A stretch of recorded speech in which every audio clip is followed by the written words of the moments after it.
Hey traders, checking in on the stock market today. Another flat day as far as the broader market is concerned. SPY is certainly getting very boring, but individual names had some volatility again. SPCE, and we are watching our sectors keeping complete control from the bull.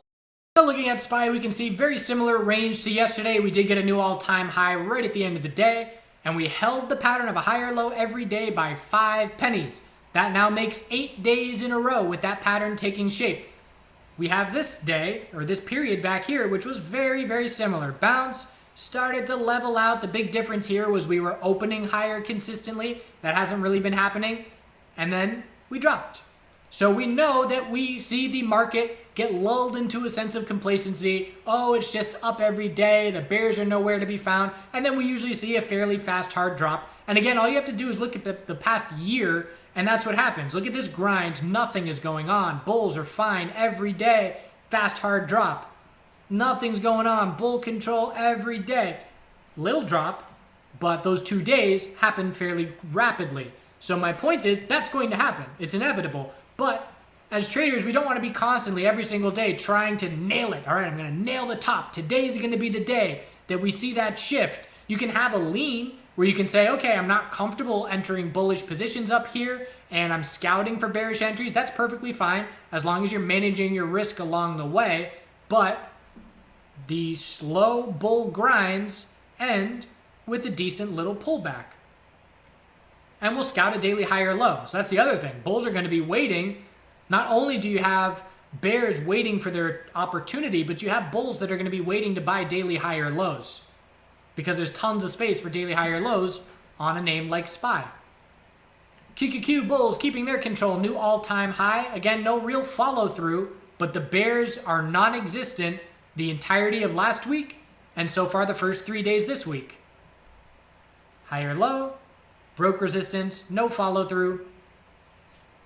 But while we're trading sideways, it allows individual names to do their thing.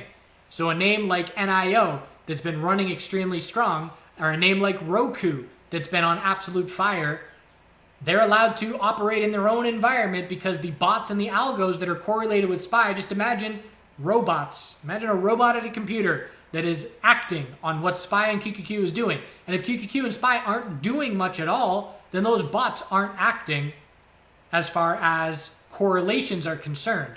So it's a much more free environment. And that happens in cryptocurrency, where everything trades relative to Bitcoin, and then once Bitcoin trades sideways for a while, that's when the altcoins start going crazy on their own because the correlations aren't as strong. There's a lot less algo and bot volume at play. IWM, still scouting the daily high or low, no sign of it forming. We need an hourly trend change back to the bulls. If we break the high of today tomorrow, that will be an hourly trend change back to the bulls, and that will be our daily high or low being set. So low, high, scouting the high or low, and we do have a double top just under the all-time high at this point. One more pullback, one more lower low, and then it's definitely starting to shape up for an equilibrium. But at this point, it's still a minimal enough pullback that bulls are hoping to see a move to continuation. And XLF is going to have a big part of that because XLF has a lot, I should say IWM has a lot of XLF holdings within it. So here's XLF trying for its daily high or low after its bounce.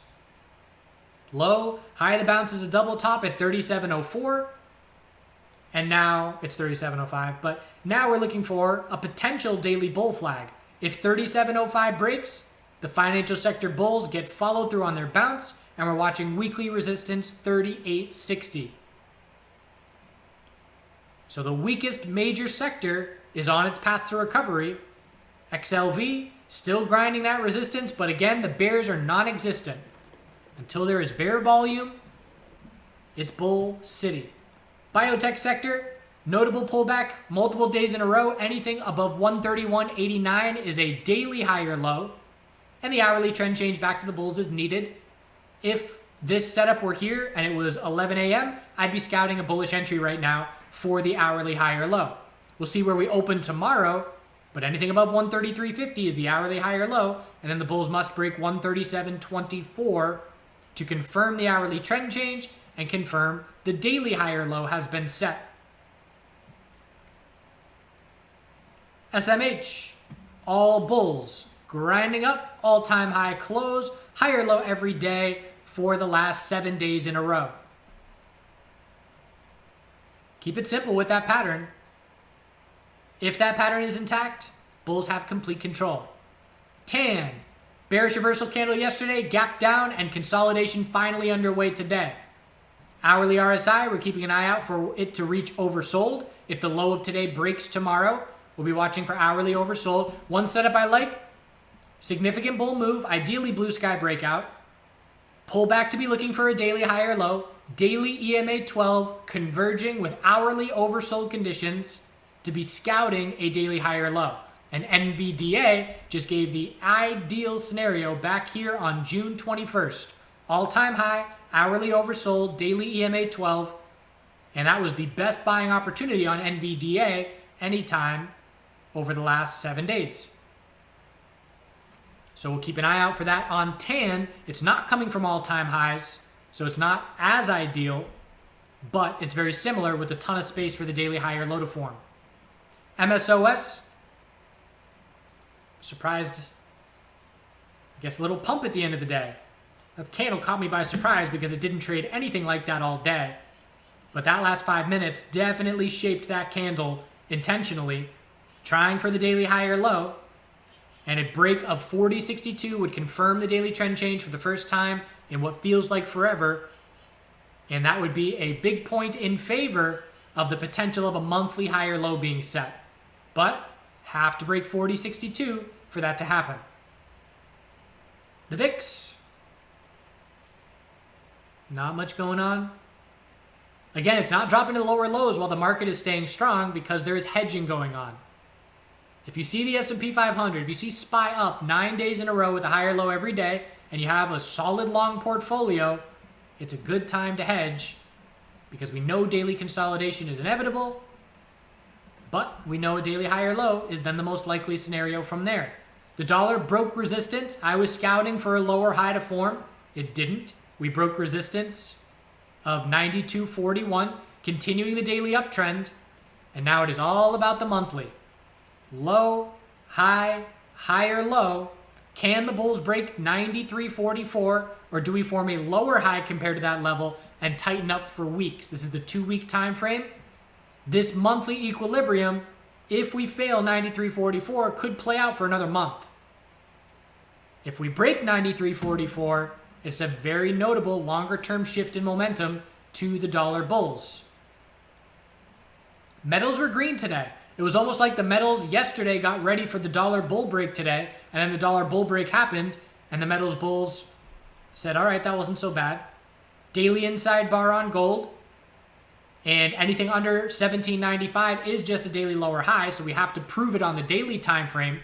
It is a bear flag with a lack of follow-through at the moment, but we have to see a trend change on the daily. Silver is a double bottom, and we're looking at resistance. Silver is much likely to break resistance before gold is. Key resistance test 26.29 approaching. In the miners, hourly trend change to the bulls. Daily bounce is underway, but the bulls must break, must change the trend, and anything under 35.18 is just a daily lower high. So the metals, bulls are playing some defense. Now the question is, can they go on offense? Oil, holding daily EMA 12. Inventory report, we didn't break the high, but a simple statement. If this EMA 12 is holding, the bulls have complete control. We will be watching for weekly consolidation because it hasn't happened in 7 weeks. High or low every week, 7 weeks in a row. And that's a pattern to be watching. Natural gas, daily inside bar. 4 hour, we got right back to resistance. Double top at the moment, but it was a 4 hour confirmed downtrend with 0 follow through and remaining just a daily inside bar. Yet another pattern. How many patterns do we have of a high or low every day out there? Natural gas is doing it 7 days in a row. Bulls are strong all over the place. That will eventually change, but it won't change without bear volume. The bear volume will stand out. Maybe we'll get all our major sectors at the low of the day at the same time. Hasn't happened in a long time. It should definitely fire off alert signals in your brain the next time that happens. But until then, It's slow bull grind and slow summer. And bulls will certainly take it. It's a nice breather. It certainly gets to points in time where things are so volatile and crazy that it's unsustainable mentally for someone doing this every day as a trader. So on days like today and yesterday, I get bored halfway through the day. But I have to remember that this is a good mental reset for the times when things are insane and crypto's going around the clock and there's S&P 500 volatility all over the place. So enjoy these lulls because we know they don't last forever. Keep an eye on GME. GME is in a 9-day equilibrium. How is this equilibrium going to break? With a volume spike and volatility. Do I know the direction it's going to break? No, absolutely not. The good news is I don't need to know. I don't need to predict the future. I'm going to react. If we break the high of today, tomorrow, an aggressive bull is going to make an entry and use the 206.94 level as a stop. A patient bull is going to wait for the equilibrium to break. AMC is tight, but not as tight. It's been tightening up for, 9 days. It has. They're both real tight. So I know that volume and volatility are coming to AMC and GME sometime likely within the next 3 trading days. And I would say 98% chance of happening within the next 5 trading days. So that means pay attention to the volume spike when it happens and watch the direction. Be cautious of any fake outs, but keeping an eye on these names to get some hype again. And that is the summary of how markets work. They see massive volatility, they tighten up, and they get to this range where it's boring and it lulls everybody to sleep, and then it gets a big spike of volatility again. The broader market, rather than going sideways for that period of volatility, or I should say the period of lack of volatility, it just grinds up. And you can say it's rigged, the Fed, yada yada. Okay, that's fine. I never understand the people that are short and bearish perma-bears because the market's rigged. Wouldn't you want to play in the direction where things are rigged? It's like going to the carnival and all the carnival games, and you can be one of the carny folk, or you can be one of the people playing the games, and they choose not to be, because then that's a bad example. Bottom line is, I'm done talking. So I hope you have a good day. I took some trades today, nothing very notable. Little Airbnb short at the end of the day. Little NIO short. I was playing against some big momentum names, but just little scalps that worked out. SPCE was a tricky one. Tried to get that bounce this morning. Had a great entry right out of the gate. And sold half. And put my stop under the low of the day. And lacked follow through. We broke all supports nearby. And then it was just a very odd, I look at this setup and I have no problem not being in from the bottom because there was no signal. We just completely changed and turned around. There wasn't even any volume signal. It was just like all of a sudden bear orders stopped and it was only bull orders. I did get this little inverse head and shoulders 5-minute higher low for a decent little win, but missed a good chunk of that 10% move that I was watching for. And the reason I missed it is, again, there was just no signals. And sometimes that'll happen. And when that happens, I don't beat up on myself because it's not very common for that reversal to take place in that manner. All right, do good things. See you tomorrow.